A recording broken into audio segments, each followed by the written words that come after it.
اعوذ باللہ من الشیطان الرجیم بسم اللہ الرحمن الرحیم۔ اسٹوڈنٹس، آج ہم شروع کریں گے سورہ الزمر کا دوسرا رکوع۔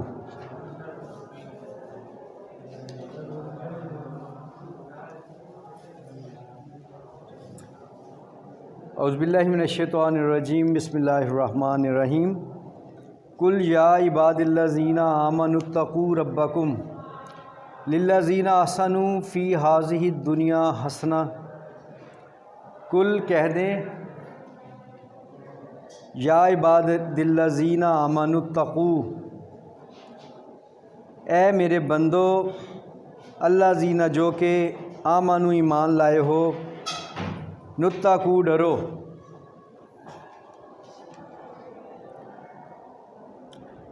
اللہ پاک نبی اکرم صلی اللہ علیہ وسلم سے فرماتا ہے کہ ایمان لانے والوں سے کہو کہ ڈرو ربکم، اپنے رب سے، تقوی اختیار کرو اپنے رب کا۔ للذین، واسطے ان لوگوں کے، احسنوا، نیکی کرتے ہیں، فی میں، ہذہ دنیا، دنیا، اس دنیا میں، حسنہ، نیکی، جنہوں نے اس دنیا میں نیکی کی ان کے لیے نیکی ہے، بھلائی ہے، اچھائی ہے۔ وَأَرْضُ اللَّهِ وَاسِعَةٌ، اور اللہ کی زمین وسیع ہے، کشادہ ہے۔ انما یوفی الصابرون، جو صبر کرنے والے ہیں، اجرہم، ان کے لیے اجر ہے، بغیر حساب، بے حساب۔ اللہ پاک اس رکوع کا آغاز کیا ہو رہا ہے؟ نبی اکرم صلی اللہ علیہ وسلم کو کہہ رہا ہے کہ بشارت دے دے ایمان والوں سے کہ اگر وہ اللہ سے ڈرتے ہیں اور نیکی کرتے ہیں تو ایسا کرنے والوں کے لیے بے حساب اجر ہے۔ شرط کیا رکھی گئی ہے؟ ایمان لانے والے اللہ سے ڈریں، بس باقیوں سے نہ ڈریں۔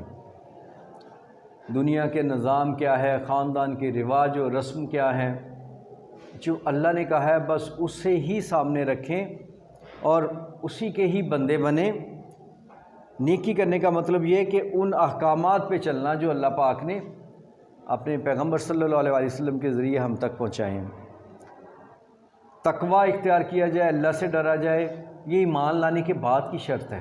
ایمان والوں سے کہا جائے، کافروں سے نہیں کہا جا رہا۔ ایمان لانے کے بعد کی شرائط یہ بتائی جا رہی ہیں۔ ایمان لانے والے جو لوگ ہیں، اگر وہ اللہ سے ڈرتے ہیں اور بھلائی کرتے ہیں، یعنی اللہ کے احکام پہ چلتے ہیں، تو ان کے لیے بے حساب اجر ہے۔ اللہ کی زمین وسیع ہے جی، وَأَرْضُ اللَّهِ وَاسِعَةٌ، اور اللہ کی زمین وسیع ہے۔ انما یوفی الصابرون، اور جو صبر کرنے والے، اجرہم بغیر حساب، حساب ان کے بغیر، بے حساب ان کے رزق کے، جو صبر کرتے ہیں۔ ساتھ یہ بھی ہے، جن لوگوں کے لیے اللہ کی زمین تنگ کر دی گئی ہے، ان کو سچ پہ چلنے کے لیے، ہدایت پہ چلنے کے لیے، دین پہ چلنے کی سزا کے طور پہ مشکلات کا سامنا، ان کے لیے اللہ کی زمین وسیع ہے۔ ساری ہی زمین اللہ کی ہے، یہ صرف مکہ و مدینہ ہی اللہ کے نہیں ہے، ساری زمین اللہ کی۔ اسی لیے ہمارے لیے ساری زمین جو ہے وہ مسجد ہے، ہم جہاں چاہیں نماز ادا کر سکتے ہیں، کوئی مخصوص جگہ نہیں ہے پابند ہماری، کیونکہ ساری ہی اللہ کی زمین جو ہے وہ انسانوں ہی کے لیے ہے۔ تو ان کے لیے، اور جو صبر کرتے ہیں ان کے لیے بے حساب ہے۔ آگے چلے موضوع دیکھتے جائیں۔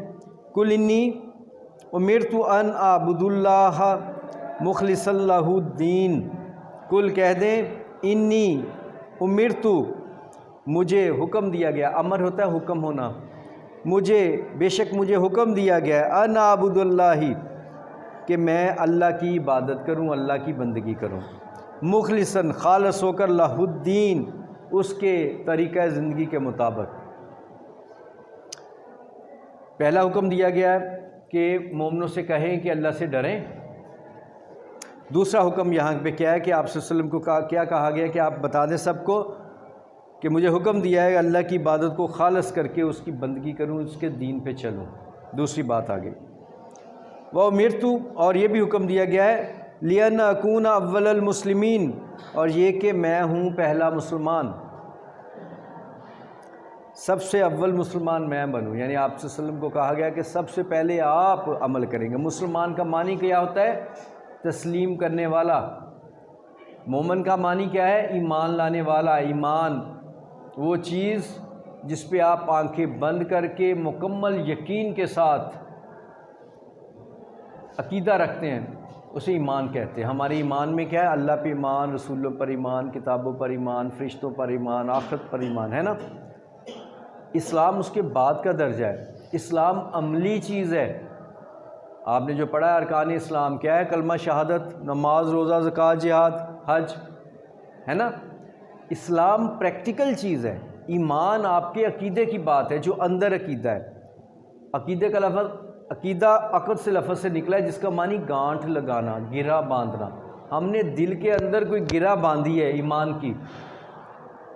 اس کی یہ بھی مثال دی جاتی ہے، آپ اسلامیت میں پڑھتے ہیں کہ جیسے بیج بویا جائے، جس پودے کا، جس فصل کا بیج بوئیں گے وہی فصل ظاہر ہے اگے گی، کاشت وہی ہوگی نا۔ جیسا ایمان کا بیج اندر بویا ہے ویسے ہی باہر آپ کے اعمال ہوں گے۔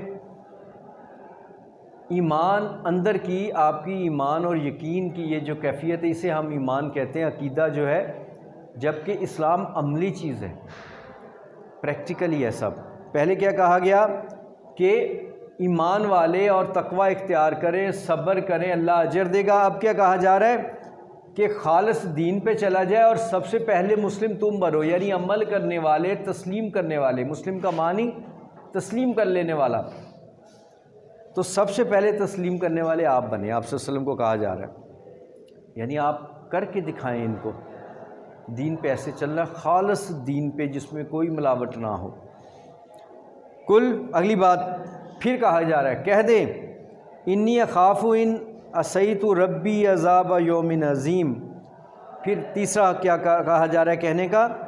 کہہ دو انی، بے شک میں، اخاف، ڈرتا ہوں، ان عصیت، نافرمانی سے، ربی، اپنے رب کی، عذاب یوم عظیم، کو بڑے دن کے عذاب، اس ڈر سے ڈرتا ہوں کہ میرا رب مجھے وہ عذاب نہ دے دے۔ تیسری بات یہ بھی کہا گیا کہ کہہ دیں، پہلی بات میں آپ صلی اللہ علیہ وسلم کو کیا کہا گیا کہ جو ایمان والے ان سے فرما دیں کہ تقوی اختیار کریں اپنے رب کا اور نیکی اختیار کریں، دنیا میں بھلائی کریں۔ اللہ کی زمین بڑی وسیع ہے اور اگر مشکلات آتی ہیں تو صبر کریں، اللہ پاک صبر کرنے والوں کو بے حساب اجر دے گا۔ پوری بات ایک۔ دوسری کہی گئی کہ آپ کہہ دیں کہ مجھے حکم دیا گیا ہے کہ اللہ کی بندگی خالص اللہ کے لیے کروں، کوئی کسی کو شریک نہ کروں، کوئی قانون، کوئی رسم، کوئی رواج اس میں حائل نہ ہو، میرا اور جو اللہ کا معاملہ ہے بس وہ خالص ہو، اس میں کسی کی ملاوٹ نہیں ہوگی۔ پھر کیا کہا گیا؟ اور یہ بھی کہا گیا کہ میں پہلا مسلمان بنوں۔ یہ ساتھ حکم دیا گیا کہ مومنوں کو بتا دیں۔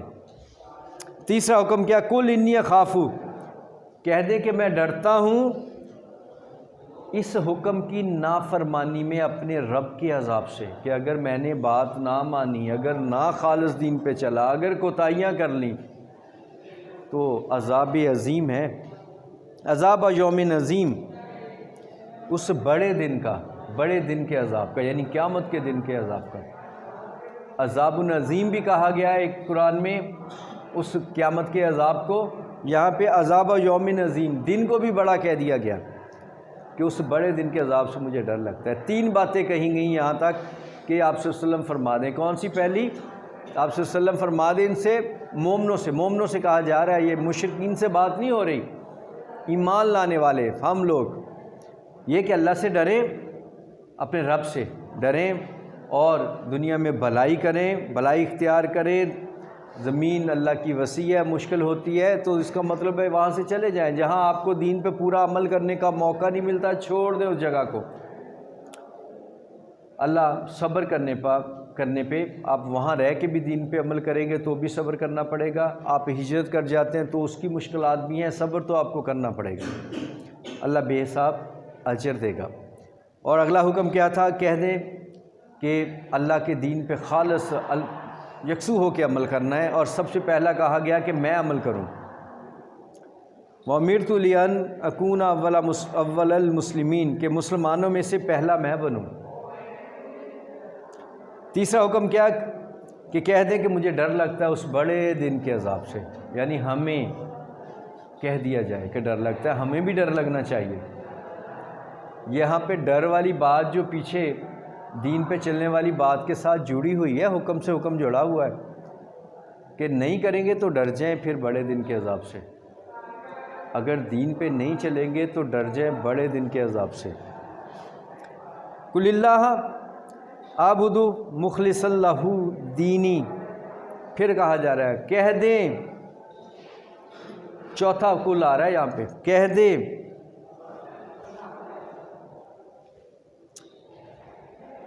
عبادت کرتا ہوں میں اللہ کی خالص اس کے دین پر۔ قُلِ اللَّهَ اعْبُدُ، کہہ دیں اللہ کی عبادت کرتا ہوں مخلصاً، خالص ہو کر، لہو دینی، اس کے دین کے مطابق، یہ جو اپنا دین ہے میرا اسلام، میں اس پر چلتے ہوئے خالص اللہ کی عبادت کرتا ہوں۔ یہ چوتھی بات آ گئی۔ فَاعْبُدُوا، پس بندگی کرو یا عبادت کرو، مَا شِئْتُم مِّن دُونِہ، پس عبادت کرو یا پس بندگی کرو، ماں جس کو شئتم چاہو تم، من دونہ، تو یا کیا یہاں پہ تھوڑا غور کریں کیا کہا جا رہا ہے؟ قُلِ اللَّهَ اعْبُدُ مُخْلِصًا لَهُ دِینِی، کہہ دو کہ میں تو اللہ کی عبادت کرتا ہوں خالص ہو کر۔ فَاعْبُدُوا مَا شِئْتُم مِّن دُونِہ، اب تم چاہو تو اس کے سوا جس کی مرضی کر لو، اپنا بتا دیں کہ میں تو اللہ کا بندہ ہوں، اللہ کی بندگی کرتا ہوں، اس کے دین پہ چلتا ہوں، اب تم لوگ اگر اس سے ہٹ کے کسی کی کرتے ہو تو کر لو، کسی اور کی سنتے ہو تو سن لو، کسی اور کی بات پہ چلتے ہو تو چل لو۔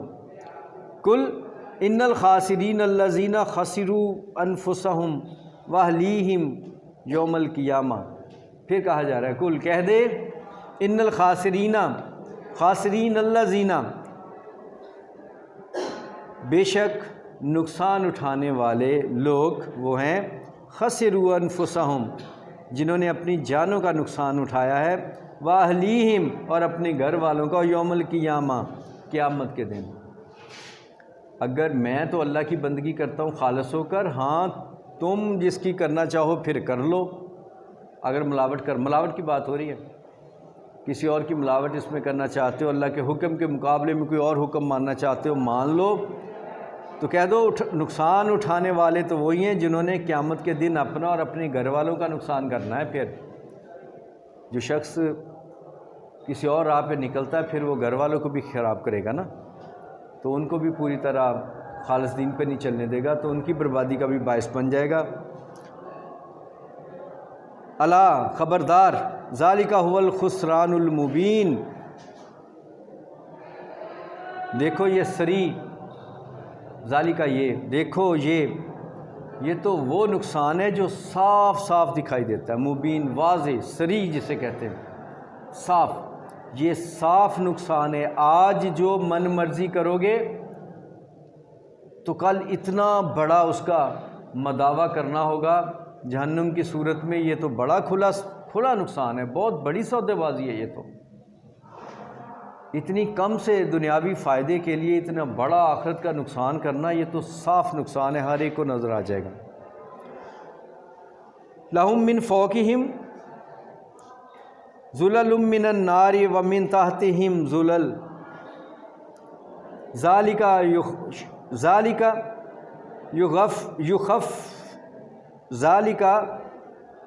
يُخَوِّفُ اللَّهُ بِهِ عِبَادَهُ یا عبادی فاتقون، لہم، ان کے واسطے، من فوقہم، اوپر ہے، ظلل من النار، آگ کا سائبان، جہنم میں جہاں ہر طرف آگ ہی آگ ہوگی، سائبان کیا ہوتا ہے؟ جس سے سایہ ہو، چھت، تو جہاں سینکڑوں، ہزاروں، لاکھوں کلومیٹر آگ کے بھانبڑ الاؤ ہوں گے تو وہاں چھت بھی آگ ہی کی ہوگی، انسان تو بیچ میں ہوگا، تو وہاں پہ آگ کا ہی فرش ہوگا، آگ کا ہی سائباں ہوگا، ہر طرف آگ ہی آگ ہوگی۔ تو یہ صرف یہی نہیں کہا گیا خسران المبین، صاف واضح نقصان، بلکہ اب اس نقصان کی وضاحت بھی ساتھ آ رہی ہے تاکہ دل کانپ جائیں، ڈر جائیں، اللہ ہمیں بچائے، معاف فرمائے۔ وَمِن تحتہم ظلل، اوپر بھی آگ ہوگی، نیچے بھی آگ ہوگی، نیچے بھی آگ کا فرش ہوگا، سائبان ہوگا، ہر طرف انسان جو وہاں پہ ہوگا اس کے قدموں کے نیچے بھی آگ ہے، اس کے سر پہ بھی آگ ہے، آگ ہی آگ۔ ذالکہ یہ ہے یخوف اللہ بہ عبادہ، یہ ہے جس سے اللہ اپنے بندوں کو ڈراتا ہے۔ یہ وہ آگ ہے جس سے اللہ ڈرا رہا ہے، کہہ رہا ہے تقوی اختیار کرو، کہہ رہا ہے کہ خالص میرے بندے بن جاؤ، کہہ رہا ہے صبر کرو، کہہ رہا ہے میں تو حکم دے رہا ہے کہ کہہ دو کہ میں تو اللہ کی عبادت کرتا ہوں، اب تم جس کی کرنا چاہو کر لو، پھر نقصان کے ذمہ دار تم خود ہو، کہ تمہیں بھی ہوگا، تمہارے گھر والوں کو بھی ہوگا، اور یہ صریح اور صاف نقصان ہے، اور یہ ایسا نقصان ہے جس میں آگ ہی آگ ہے، چھت بھی آگ کی ہے، پاؤں کے نیچے بھی آگ ہے، ہر طرف آگ ہے۔ ایک آگ کا کوئلہ انسان چند لمحوں سے زیادہ اسے چھو نہیں سکتا، چند لمحے بھی زیادہ ہیں، تو کبھی ختم نہ ہونے والی آگ کو جہنم کہتے ہیں۔ کبھی ختم نہ ہونے والی وہ زندگی ہوگی جہاں انسان نہ پینے کے لیے کچھ ہوگا، اور اتنی آگ میں انسان کا حلق بھی خشک ہوگا، پینے کے لیے اس کے پاس کیا ہوں گے، اپنے جسم کے چھالے بنیں گے، ان میں سے پیے گا۔ قرآن بیان کرتا ہے یہ، اور تو پینے کے لیے کچھ نہیں ہوگا، اس کا حلق جو سوکھا جائے گا، سوکھتا جائے گا، کانٹے چبھرے ہوں گے حلق میں، تو وہ کیا پیے گا؟ اپنے بدن کی پیپ۔ تو کیسی آگ ہوگی کہ سر پہ بھی آگ ہے، پاؤں میں بھی آگ ہے، معمولی یہ نقصان نہیں ہے، قرآن یہاں واضح کر رہے ہیں۔ اور پھر دیکھیں ساتھ یہ کہہ بھی رہا ہے ذالکہ یخوف اللہ بہ عبادہ، یہی تو وہ چیز ہے، یہی تو وہ آگ ہے جس سے اللہ اپنے بندوں کو ڈرا رہا ہے، ڈر جاؤ ڈر جاؤ ڈر جاؤ، وہ پھر نہیں ڈرتے۔ یا عباد فتقون، اے بندو مجھ سے ڈر جاؤ۔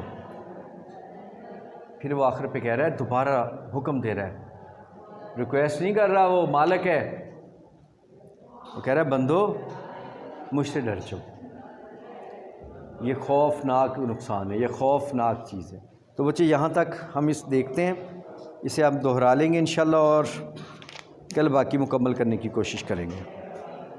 چلے اللہ حافظ۔